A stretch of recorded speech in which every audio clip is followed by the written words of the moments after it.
to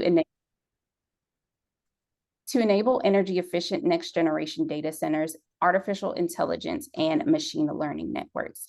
And Juniali, I do not know how to pronounce your last name, so I am not going to fudge that as well. But lastly, on the call as a panelist, we do have Juniali, who is the CEO of PhotoConnect Interconnect Solutions, and lastly, a part of Cohort 2023 as well. She was previously a PhD student at the University of Rochester, where she worked on developing a novel technique to connect optical fibers to photonic chips, using laser adhesion, one of the biggest challenges in the industry, as 80% of a device's cost in packaging and testing. She also received her master's degree from the University of Rochester as well. Alrighty, and with that being said, we will go on ahead and get started with the questions, how this is going to flow. I'm going to ask the question. Whoever wants to jump in first with their answer is more than welcome to go ahead, and we'll just kind of go around the room like that. All righty. So the first question is, what sparked you to enter into the science or engineering field, and what brought you to apply to Activate?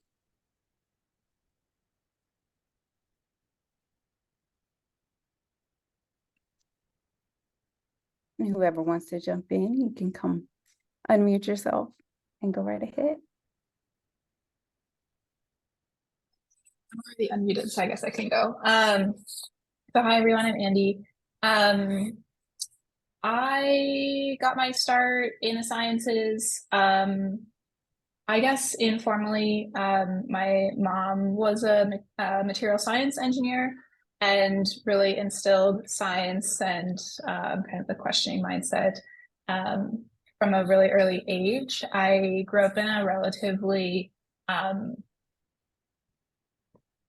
sheltered town that didn't have a lot of access to like engineering programs or anything, so that was not on my radar. But when I went to undergrad at Stanford, got really exposed to different types of engineering and really fell in love with bioengineering and kind of the idea that we could engineer biology down to a really fine level and use that to like kind of shape life in the way that we want it to.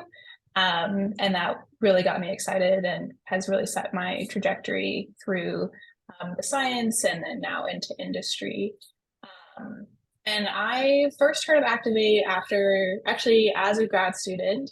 I heard about this program that was available for startups. It was only in the Bay Area at the time. It sounded like too good to be true that you would get paid for 2 years to build a company. And that was something that I was really interested in doing. Kind of thought about commercializing my PhD work, didn't end up doing that, and took a little bit of a detour, and then ended up founding Robigo a couple of years out of my PhD on completely different technology, and had forgotten about Activate at that point. But at a pitch event, actually at MIT, a friend who I didn't know was an Activate fellow came up and reminded me about the program and encouraged me to apply. And I ended up doing that, and it was one of the best decisions that we had for myself and for the company. So excited to chat more about it. Thank you for that, Andee. Anyone want to go next? I can go. So I think my interest in science did develop very early on, and that's probably because, my parents were so much into science. My dad is a geophysicist, so it was always like, oh, you're talking about physics, you're looking them, do all these things. So I think it was very early on. And when I started in my middle school, I started studying science and I really enjoyed it. Light was something that was very, I was very curious how something can travel so fast. And that was like the thing. I'm like, no, I really want to work into optics and photonics. So that's how, that interested me getting into this field. And then, my trajectory kept on changing. I did a bachelor's, master's in optics. And then when I was doing my PhD, I really enjoyed what I was doing, and then got this sense that, there's a huge market opportunity. So I was like, let's try it as an entrepreneur. And while I was working on this, I was doing the NSF, regional courses, regional I-Core programs. And I think we got an email from NSF about Activate Fellowship because that was the first year New York Activate was launched. And there was a lot of publicity emails being sent out that there's this program, you can apply for it, they fund you for 2 years to just work on commercializing technology. And as you know, it's really too good to be true kind of thing. So we applied last year. I applied last year as well, but then it didn't work out. So then I applied again. And that's how I got introduced to Activate. But I kept in touch. I kept looking it up and applying again. So then I got it in the second try. So that was my journey on how I got into Activate and learned about it. Thank you for that, Junali. I think it is important to note that not all applicants who become Activate Fellows eventually do apply their first round and get in, such as with her story. We do have some fellows who are now fellows who have applied 2 and sometimes even 3 times. Anyone else want to go? Jose, Hector? Sure. I applied my first time to Activate and did not get in as well. So after the second time, was admitted as a fellow, but I'll also stay with the common theme here of parents instilling this curiosity for science, as the previous two before me. But my mom and grandmother were mathematicians, and my dad is an engineer, and they each came from their own struggles. My grandmother from a war-torn island in Guam after World War II, and navigating as a woman of color in STEM in the mainland US in the 50s, 60s, and 70s. And then my mom facing similar racism during her upbringing here in Massachusetts and sexism in STEM. And my dad coming from a family that, survived slavery and Jim Crow South in Louisiana, and his own journey as a Black man growing up in Oakland in the 60s and 70s and facing structural racism in the field of, in his own, engineering career.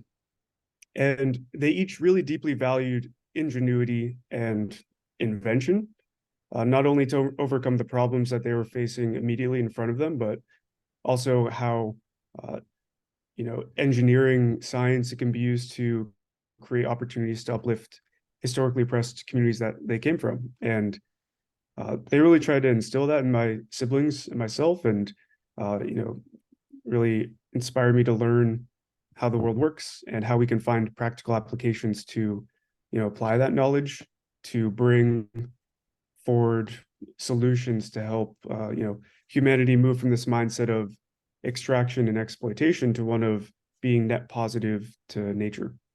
And I applied to Activate because I'm a first-time founder myself of a deep tech company, and I met a number of other Activate fellows who, told me about this being a transformational program, for them when it comes to growing as a leader, strengthening their business acumen, securing the resources they need to make this vision a reality for them. And all of that inspired me to apply to Activate. Thank you. Thank you, Jose, for that. And lastly, Hector? Yeah, so there's a lot of similarities here, I think, with my story as well. Both that I didn't get in the first time to Activate, got in the second time, and also the fact that, I think it really originated with my dad, kind of this love for math and physics. My dad was a computer science professor, and so from a very early age, those were my favorite subjects in school. And then I actually was close to studying just pure physics, but I was also really passionate just about technology in general, and during my lifetime, how the internet have transformed our lives. And so electrical engineering I thought it was a great compromise. It was a more pragmatic way to kind of apply the sciences. So I ended up pursuing engineering instead. And then so Activate, really, I wasn't planning on pursuing an entrepreneurial path at all during my PhD studies. I never really thought of that as an option, and I think that might be related, or kind of a related subject. that maybe it's because of the lack of representation that you don't really kind of see yourself in that role, maybe. But yeah, I was just thought about joining a company. In fact, I was wrapping up my PhD and I had interviewed at several companies. And then one of my advisors told us about Activate. And then we were also, we had this ARPA-E program at the university that was also wrapping up. And we heard about Scale Up, which is this funding from ARPA-E to commercialize your technology coming out of an ARPA-E program. And so we saw that there was an opportunity. And then that's when we really sat down and thought, could we build on the research to address any of the pain points from the industry? And yeah, we thought we took the plunge at that point. So I think Activate was really not just like a vehicle for the company, but it was kind of a catalyst to get the company started for us. That's great. I think it's so interesting that all of you all, your parents, or you just had someone from a very early age who was just kind of honing that, not only the science, the engineering, the kind of tinkering with different things. And I think that that's important to note, because typically what we do see sometimes in underrepresented communities is they don't have, parents or people who are really in their corner besides, maybe their teachers at their schools who are really trying to help nurture young minds. I think that's really important I think that's just really interesting that you all had parents. But that makes me think of a follow-up question. How do you think you all could potentially, or have you even thought of this yet as first-time founders, just in your first, and for Andee's second year going into having founded a company? How do you think you could help shape the community in underrepresented communities, or maybe even as Hector was pointing out, just being mentors to others and not seeing that representation? How do you feel that you might want to help shape, young minds or help within these underrepresented communities? Or have you even thought about that yet?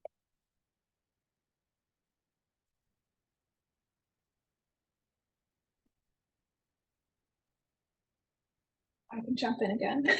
I love this question. Yes, I think about this all the time, and love taking action, as if I don't have enough to do with my own company.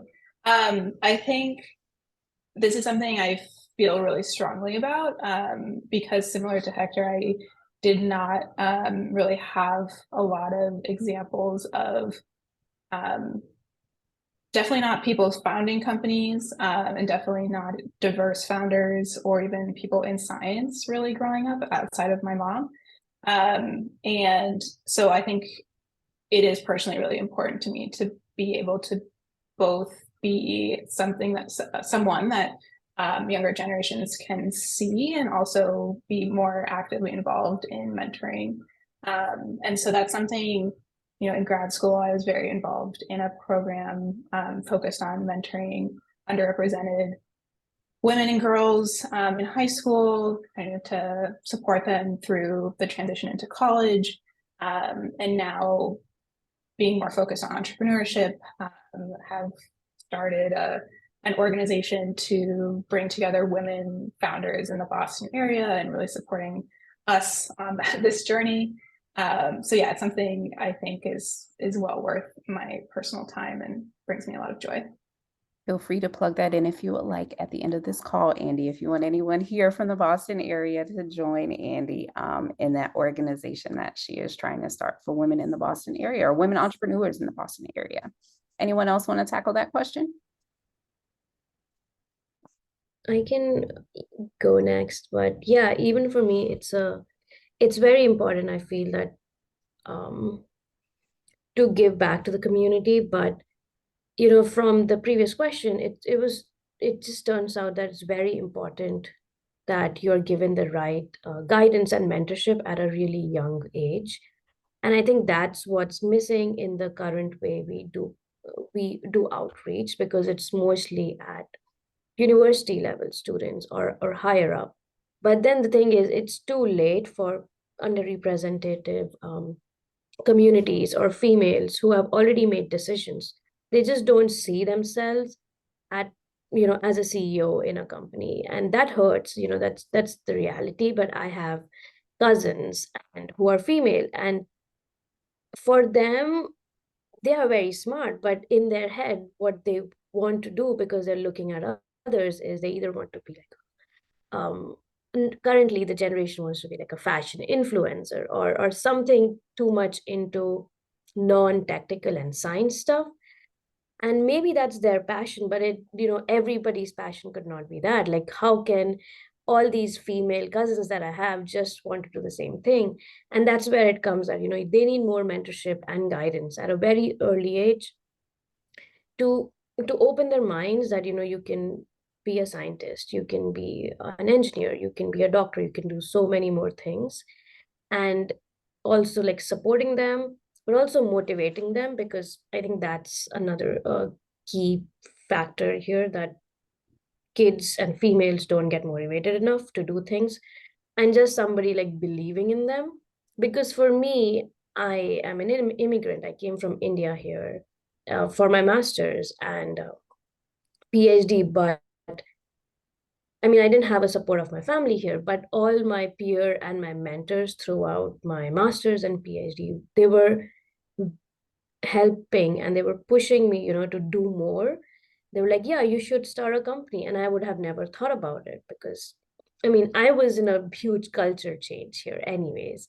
And then if there were nobody pushing me, I probably wouldn't have started this journey. So I think that's very important. And I completely, support it, and I want to help more. I feel we're not doing enough, but then there's definitely room for more. There is always more to do. That is definitely for sure. But I love that you needed the support of your friends or your peers to help you and encourage you to found your own company. I think that that's so great and important to note about, the value of friendship and peer mentorship when you're going through these journeys as well. Hector, Jose, you don't have to answer, but if you want to, we can go on ahead with another question. Okay, I can go next. So the question was, how could we help the? If you've thought about, helping underrepresented communities, or just from your experience, as Andee noted, how she has kind of been doing a little bit of, has been doing mentoring, since her college years. So, or however you want to tackle that question. Yeah, I mean, I do think that I could do more, and I hope to do more in the future. What essentially so far I've always been open to if anyone reaches out to me, and I invite the audience here today, if they want to reach out to me with the questions, I'd be happy to provide, share my information, my knowledge, limited knowledge.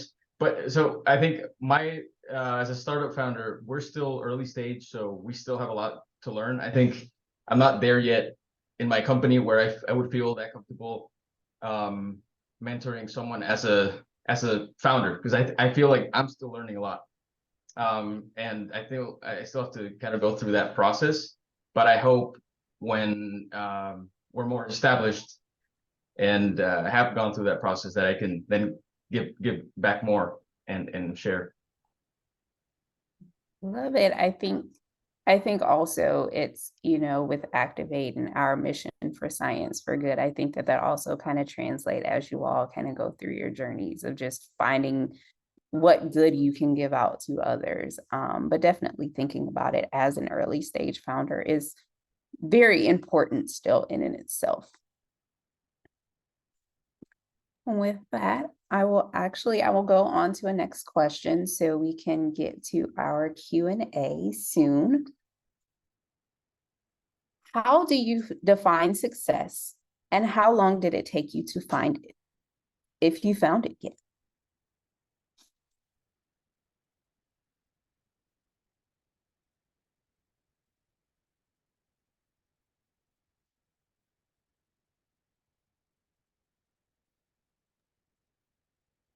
I can say it a little bit here. So I think it's a very, I would say, a difficult question, because it's very personal, right? So for me, I believe in I have goals, like bigger goals, but smaller goals. And every time you achieve a goal, it's success. So for me, getting into Activate was a success because I applied once, I didn't get in. The next time I applied, I got in. So that was success for me.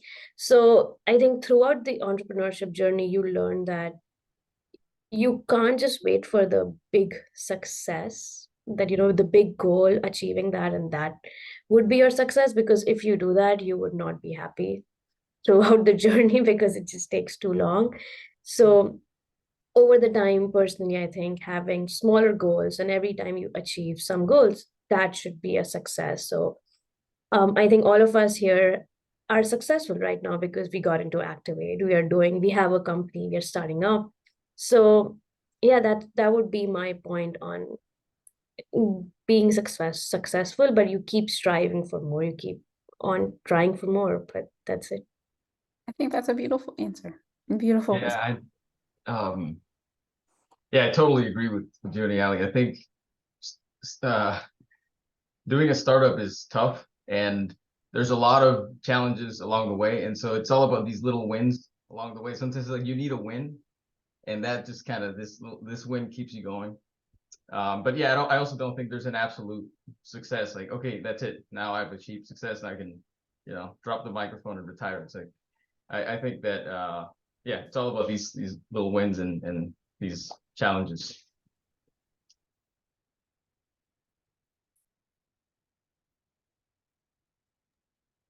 I feel like there are different, it's almost like a paradox of what success can be, in that we know what it is when we feel it, right? When we feel like we're in a moment of success, but at the same time, as you all were saying, it doesn't end there. You don't drop the mic, right, Hector? And in that way, it feels like also an asymptote, something we're ever approaching, And I feel like in that way, maybe a way I define success is abstractly living through my ideals, living through my values, and feeling really connected with the decisions that I'm making on a day-to-day basis, and what I've been building over the longevity of my life, and where the trajectory of that's aligned with the life that I want to be living. How long did it take to find it? I think I don't think I've found that. I think that's ever evolving. Again, maybe that asymptotic nature of success. I think that's how I'd answer that. I love all of these answers. I think it is both very personal, but personal to the person, and how they kind of think and want to navigate through life, but still very good advice in general from all three of you. I'm gonna actually switch to one of our last questions. Describe your leadership style and how you lead others. As a minority founder, what unique perspective or approach do you bring into your leadership role?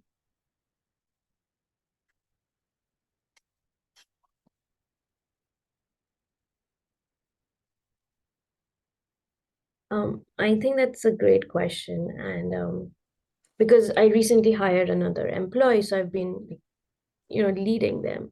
And from my perspective, what I've seen, because, you were underrepresented, you were a woman, and now you're leading, my leadership style is, you would listen to the other as well, and you don't dominate people.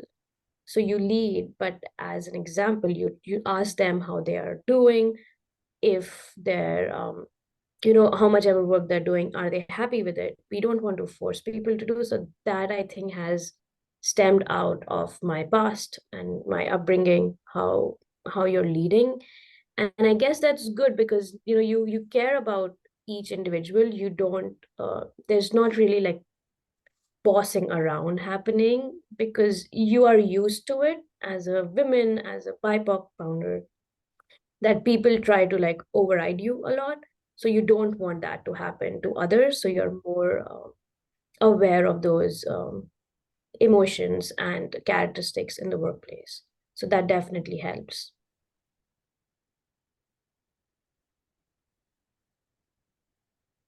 Beautiful. I love that answer. I love that answer. And I definitely think the intersectionality definitely plays a special and unique role with founders in general. I feel like women founders, we bring a little bit of empathy, which I definitely think is needed in the leadership, workspace. As you get up to that leadership level, I definitely think more empathy is always needed. And, we definitely provide that to some degree. Anybody else want to tackle this question?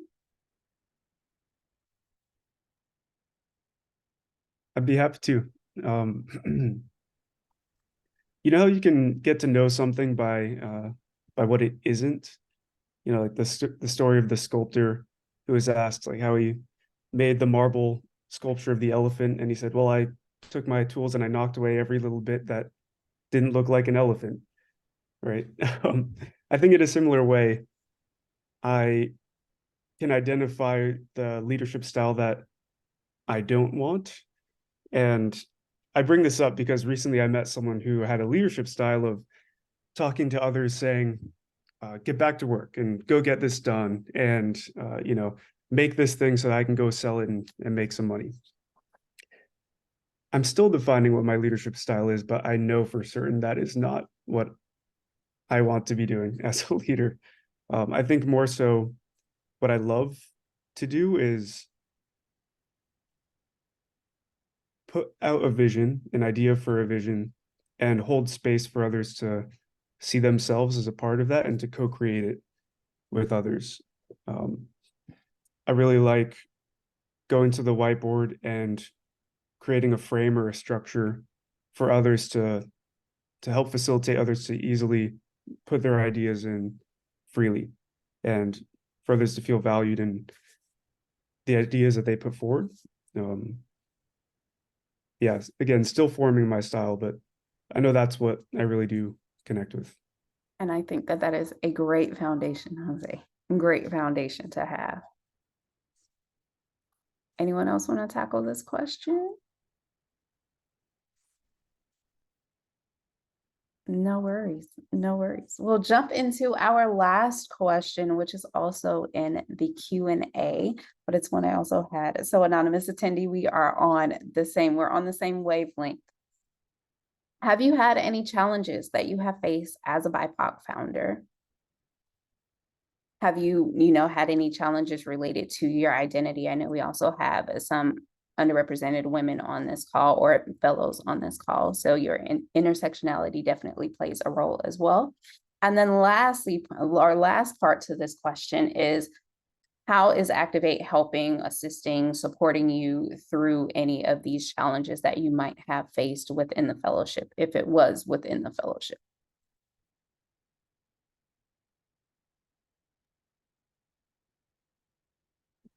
Yeah, I can take a stab at this. So I think, so I identify as a Black female, and I'm sure many of you have heard about the statistics for funding for women founders, and then even worse for women minority founders. And that's something that I think is really hard to read and then kind of go into meetings with a lot of older white male VCs and just kind of have that in the back of your mind of like, what assumptions are they bringing to the table? And how am I going to convince them to fund my company? And I think that is, I think we face, biases and misconceptions in our daily lives as people of color. But I think for me, fortunately, it's been really beneficial to have both the Activate branding and community support. I think the fellowship has done an amazing job of bringing in community internally amongst the fellows. So when I was fundraising, there was a lot of support for strategies to do a successful fundraise, strategies to handle specific questions that you would get from VCs, bouncing ideas off of how to sort of sell the story and the vision more clearly. And then I think having the Activate name as a fellow did open a lot of doors that otherwise may have been harder to open on my own. And then, yeah, I mean, I think there's also a lot of external support that people want to give Activate founders. I think I've been connected with mentors through the program that are friendly VCs that are kind of cheerleading in my corner and are willing to make those warm introductions, and being able to find those folks out in the world who are championing for more diversity, more representation, both, you know, on the founder side as well as in the VC side. I think those types of people have been incredibly supportive to have on my journey, and Activate is one part of that, but they've also given me access to people who are looking for places to put their support and their help behind. I love that answer. Thanks, Andee.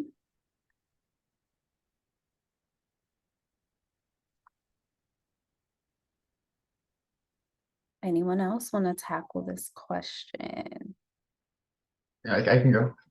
Yeah, so I'd really echo what Andee just said. I think even if sometimes you're not explicitly, you know, let's say witnessing some sort of discrimination, just the statistics are intimidating, and they kind of, you're going into that meeting already knowing those statistics, how they don't maybe favor you, so that can be kind of daunting. So I think that's probably the main challenge. I think I haven't beyond that gone through any specific challenges. And then in terms of Activate, I think I also echo that. I think it really just gives you more credibility. Just being an Activate fellow, it really changed, I think, for us. It was like clearly before and after, where the interaction with investors, it just gives you way more credibility. So that really helped. And then, of course, the mentorship. So just overall the community, the other founders, their experiences, and then the staff also super helpful, always willing to help out with anything. So that's been really helpful in this journey. Love the staff plug always. Thanks, Hector. Jose, Juniali, do you guys want to tackle that question, or we can close out this portion and get into the Q&A portion, because I think there are some good questions waiting on you. No, I think I completely agree with Hector and Andee. So, you know, I think we can. No worries there, no worries. So with that, we will close out on the panel discussion for now, and we will hop into the questions by some of our attendees. So the first question is from Camilla. They asked, for those who applied multiple times, what distinguished your successful application from your initial attempt?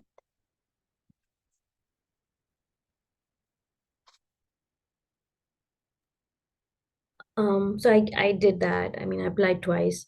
So for me, I think the first application was very like we were very new then.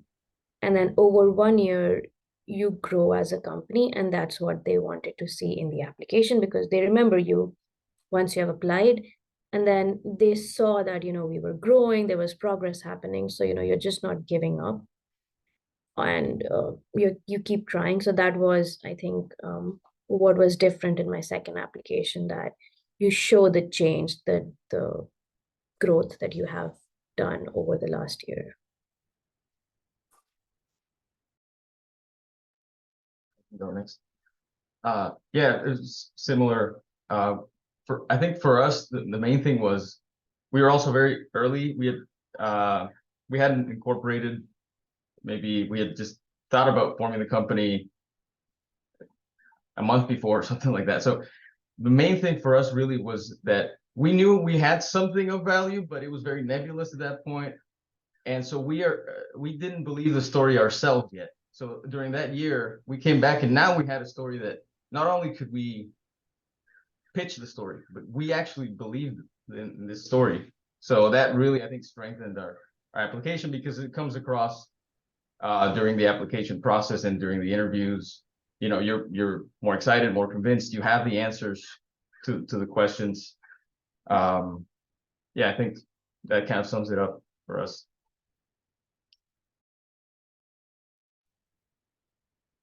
Yeah, one other, all of that and other aspects that helped. We had a whole year to deepen our understanding of our technology and communicate the value better. And that was really helpful because there will be, it's funding scientists, right? And so being able to speak more confidently to your, the depth of the understanding of how your technology has a real material value to customers is really beneficial. I would say that, as well as spending that year to build relationships with advisors, with other third parties, so that we're able to see my other co-founders and I go through our own growth journey and serve as references for our application. That was also helpful.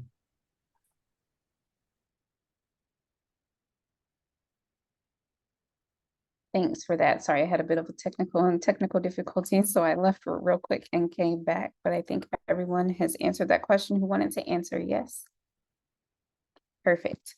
Alrighty, thank you for that. I have another question from anonymous attendee. They asked, are there any tips for applicants who are first-generation university graduates who may not have had the grounding in social support available? The most difficult thing is not having a person to have a second look at your write-ups / discussion partners, and may not yet have a co-founder working within the bootstrap situation. Any advice for this attendee?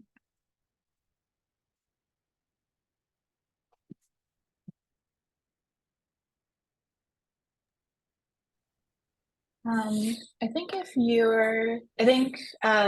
advice, if you're still a graduate student, would be to see what resources your university has. And I know that not all schools are created equal in how they're supporting entrepreneurship. So resources may be limited where you are, but I think it's really helpful, especially in the early stages, to find either founders who are further ahead in their journey or mentors who can give you kind of advice and coaching as you get started. Can be really helpful, and definitely if there is any sort of entrepreneurial program, they can be helpful in connecting you with those types of people who are in your community locally or willing to do virtual.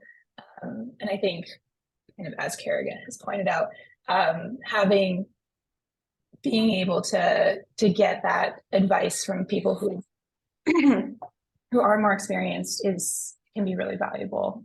And I think that would be my 2 cents there.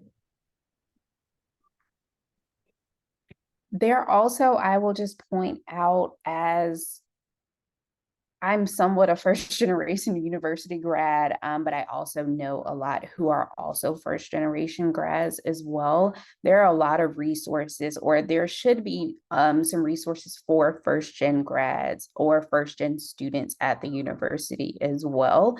And I would say I use these resources while I was in college, and I was able to get mentorship on just a personal side, but these are people, that I could still call and talk to. For instance, if I was trying to open a company or something like that, I have a couple of professors or, the faculty that I was with during that first gen kind of club that I was in, who I could definitely call if I wanted to be a science entrepreneur, or just call them for just general advice about just growing and, kind of after college and what to do after that. So I would definitely try to see if there are any first generational resources on campus available for you as well. People love to help ambitious and grounded people. And so if you put it out into the universe that you're looking for help in XYZ, people will go out of their way to connect you with other people in their network. Definitely. With that, I think time to share more resources. I have another question. They asked, other than Activate, Are there any other resources that BIPOC entrepreneurs should know about?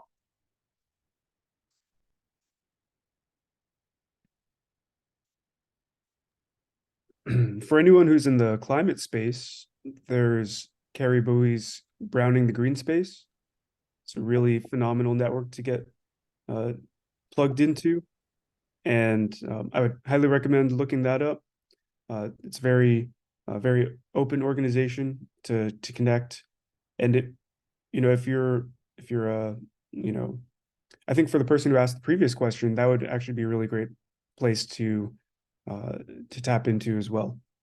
But I think that, as well as for those,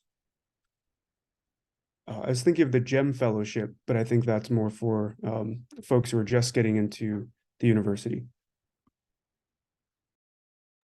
That definitely is, but it's still worth a look into the GEM Fellowship or the GEM Consortium if you want more information on that. I'll also make one more plug here. A group that I just got connected with is more on the fintech software side in most cases, but I know that they do take a general amount of technologies, but it's more so just kind of a networking, co-networking space. This is Goodie Nation. They're out of Atlanta, but I know they do nationwide events in some cases. That's GOODIE. But that's an organization that I just got connected to as well, and has been a great resource, and also has a ton of resources available on their website as well. I'll also plug, this hasn't quite launched yet, but if you're in Massachusetts, keep an eye out on Mass Ventures. They're putting together what they're calling the Founders School, which is oriented towards diverse founders. And I think they're doing some beta testing in it now. But I think they're working on launching it in the next year or so. Love that. So I would add also the Blueprint program by the Engine. That's also really helpful for deep tech early stage founders. And it's there's some overlap with Activate in terms of the educational material, so that could be a good addition to Activate. And then also, I mean, there's several, but there's, for example, Google for Startups. They have different like programs. They have, I know they have the Latino Founders Fund, and they have, I think, other funds that promote diversity. So I would look into that as well. Thank you for all of those resources. Another question, did anyone secure funding before applying to Activate? Do you think it offers an advantage or a disadvantage?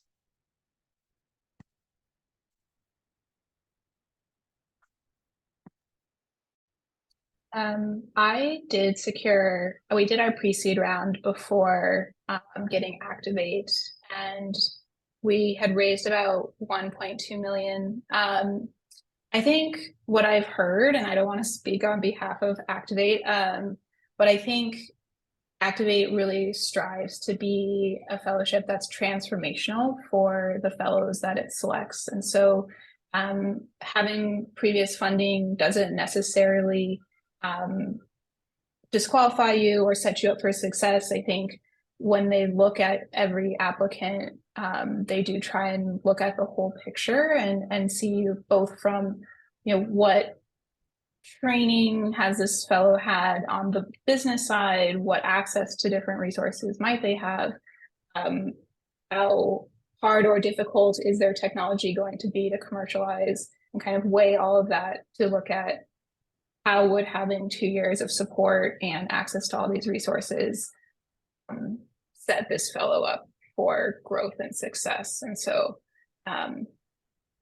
take that as you may. I think this goes into a number of different kind of questions I've heard from other people about, if I had this other fellowship going on, would that disqualify me? Or if I had did this other program, like how would that influence? And I think it all weighs together into the overall package. I'll add a little context here as well. Yes, so agree completely with Andee. I think that was a great summarization of kind of how we look at your application once we receive it and start to go over it and process it. But also I will add that yes, securing funding before the fellowship is not required. If you all have made it through the application or the eligibility check, we do ask if you have raised less than $2 million in non-dilutive funding. And so that is in the form of governmental grants, typically SBIRs, STTRs. We do ask if you have these things on the application, but again, they're not seen as a disadvantage. And the only time that they can be seen as a disadvantage if you've raised over that $2 million mark in non-dilutive funding. And so when you think about non-dilutive funding, that's going to be primarily investing or seed rounds and different things of that nature. And so once we see that you're kind of past that 2 million mark, you might not receive the educational offerings that we have. They're somewhat focused towards, or kind of a big part of the fellowship is going to be getting that follow-on funding or learning how to get that follow-on funding. But I think that also just sets your company up for success. If you've already kind of met that mark, then the fellowship might not be the best fit for you. But again, securing funding before applying to the fellowship is not seen as a disadvantage at all unless you are past that $2 million mark. Anyone want to add any additional context to this question? Perfect. No worries there. All righty.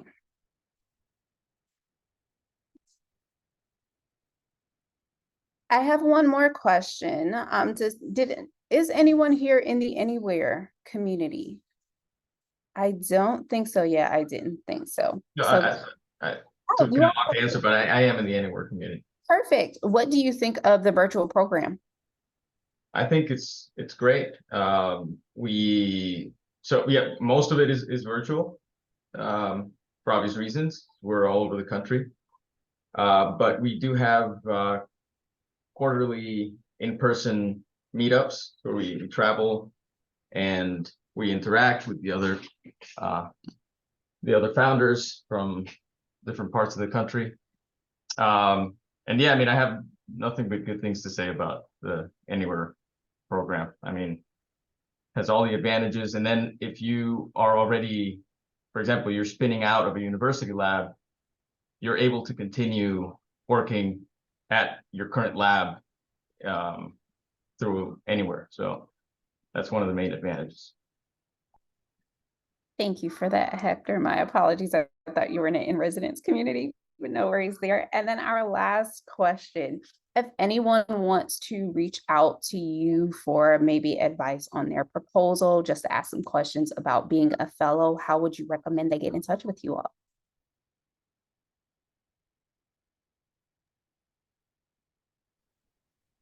I'd say connect over LinkedIn. Would be happy to, go through some of your applications. I agree. LinkedIn. Yeah, I think that works for me too.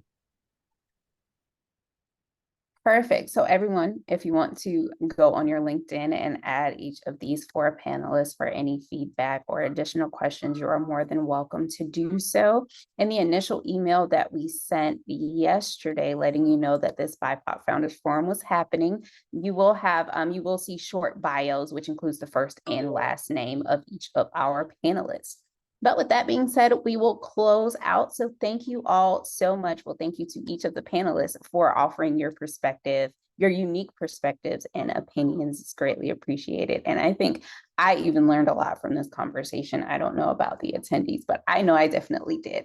We do have some more upcoming events as applications do close on October the 17th, which is next Tuesday.